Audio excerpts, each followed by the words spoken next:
وحوي وحوي وكمان وحوي وحوي وحوي وكمان وحوي. اوجيه يا ولاد اوجيه يا ولاد.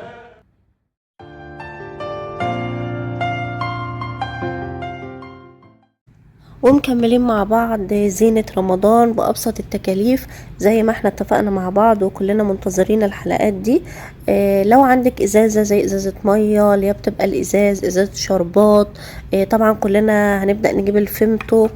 فكل اي ازازة اوعي ترميها، خلينا نحتفظ بيها عشان نعمل بيها ديكور حلو جدا. اول حاجة طبعا انا اخترت اللون اللي بيناسب مع الديكور البيت بتاعي، انتي كمان هتختاري اللون اللي هيناسب الديكور بتاعك. انا جبت هنا ممكن اي الوان زيت او اي لون عندك حطي على الغرة البيضة. اولا بتساعد ان اللون ينشف بسرعة، وكمان بتخلي اللون مش صريح، تحسيه اللون فيه تشبيحة كده. فالفكرة دي حلوة جدا ان احنا نضيف اللون على الغرة الابيض، وبنقلبهم طبعا كويس جدا بالفرشة، وبعد كده بتبدأي تدهني الازازة بتاعتك باللون اللي انت عايزاه. طبعا اللون الابيض بتاع الغرة بيخفف الدرجة شوية، فانت يعني حاولي تظبطي الدرجة اللي انت عايزاها في الاول قبل ما تبدأي تدهني على الازازة بتاعتك. ويلا بينا نشوف احنا ندهن ازاي. طبعا احنا بندهن طوليا، يعني من الفوق لتحت فوق لتحت، ريشة واحدة، مش يمين وشمال وفوق، لا هي ريشة واحدة من فوق لتحت، عشان يبقى اللون باين ان هو متناسق جدا ومتساوي مع بعض، مش طالع نازل وبالجنب وكده، يبقى شكله مش لطيف في الاخر.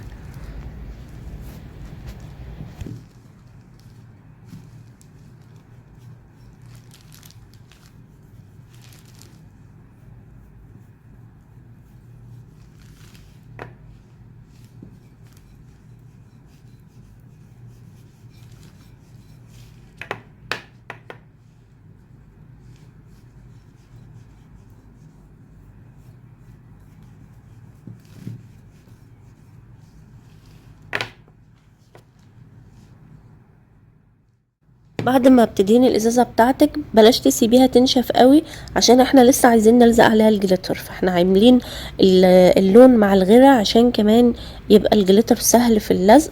الجليتر ده طبعا بيباع في سيتي ستار، في MRG، في طيور الجنه، في اي مكان، في مكتبات في مصر، في اي مكان فيها ادوات الطلبه وكده هتلاقيها موجوده، ورخيصه مش مكلفه. بتنقي اللون اللي انت عايزاه، وهنعمل الجزء اللي تحت.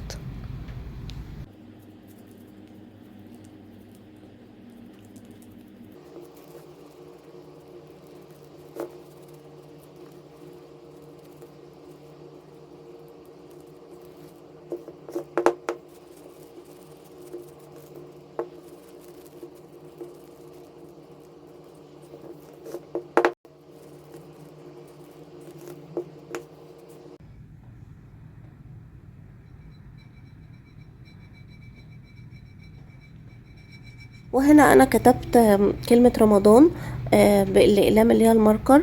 الاقلام دي حلوة جدا على فكرة، في اقلام كتير مكتوب عليها ماركر بس مش هي دي. انا برضو هوريكم صورة القلم بتاعها عن قرب. الاقلام دي بتكتب عليها على البرطمانات الازاز، واللون ما بيروحش، الكتابة ما بتروحش، يعني بعد ما بتنشف سنة كده لو انت حطيتي عليها ايدك مش هتلاقي الكتابة اللي انت عاملاها راحت. فنخلي بالنا قوي من الفرق بين الاقلام الاصلي والاقلام التقليد.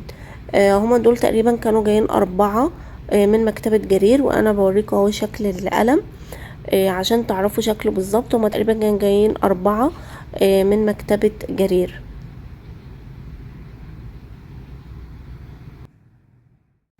وده يا حبايبي كان الشكل النهائي للازازه اللي كانت هتترمى.